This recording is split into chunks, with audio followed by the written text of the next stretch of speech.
Yung mga auditors po ba, do they go to the field and observe itong mga confidential operations in person or?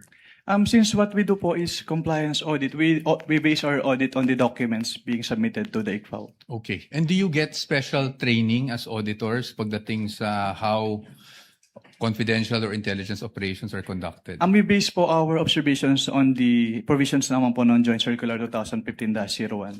Okay. So basically what you're saying is you base your audit on the documents submitted to you, not just by DepEd or OVP, but by any other government agency. Ganyan sa ICFAO. Based on the documents if they are compliant with the requirements of the Joint Circular 2015-01. Correct. Thank you. So, pagdating po dun sa mga dokumento na natatanggap nyo from OVP and DepEd, binabasa nyo po to isa-isa, no? Lahat ng attachments? Hindi po ako yung nag-receive noon. Meron po kaming receiving staff po. Pero kayo po, in your evaluation, do you go through the documents one by one? Yes po. I evaluate po if they are compliant with the requirements of the Joint Circular. Okay. Now, when you evaluated these documents, nakita niyo po ba doon kung sino ang nag-approve ng grant ng confidential funds for OVP for the fourth quarter of 2022? Nakita ko po dun sa disbursement voucher po na si ASEC Limuel G. Ortonio po. No, I mean the grant. Kasi wala po sa GAA yung OVP confidential funds for 2022 eh. So nakita niyo po ba kung sino ang nag-approve ng grant para sa fourth quarter 2022 confidential funds? Based on the documents submitted, si Office of the President po yung nag-approve. That's correct. Opo, Office of the President. Pagdating naman po sa OVP 2023 confidential funds, yun po ay nasa General Appropriations Act. Do you confirm that? Yes po.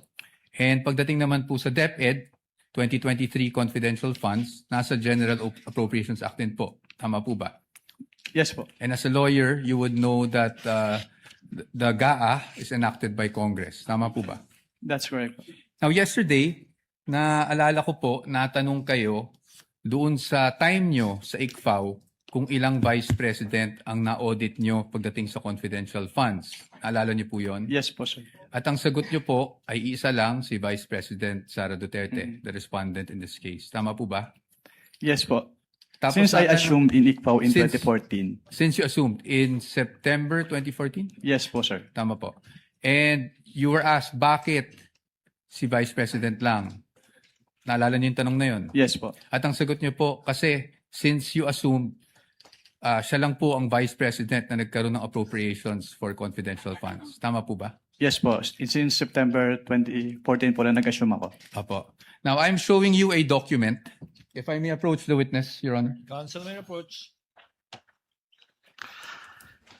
I am showing you a document Assisting entitled counsel from the Spec- prosecutors may also Oh, yes. approach should they so desire. I'm showing you a document, and this document is from the Department of Budget and Management, entitled Special Allotment Release Order, dated. Medyo malabo lang po yung document, no? December 22, 2014. Makita niyo po yan? At ang purpose po is to cover confidential activities for fiscal year 2014. You see that? Yes, sir. And nung December 22, 2014, nasa ICFAO na po kayo. Tama po ba? Anong period po yan, sir? We have a clear here po. Date of issue, December 22, 2014. Yes po. Nasa ICFAO na po. Tama po ba? Mm. At hindi po si Vice President Sara Duterte ang Vice President ng mga panahon na yun. Tama po ba? Yes po. Pero na-liquidate po ba yan? That's the question. That's the question to ICFAO actually because yun po yung, ang pinapakita ko lang sa inyo is nagkaroon po ng confidential funds. Ang Office of the Vice President noong 2014 issued December 22, 2014. Based on that document po, Meron. Meron. You confirm.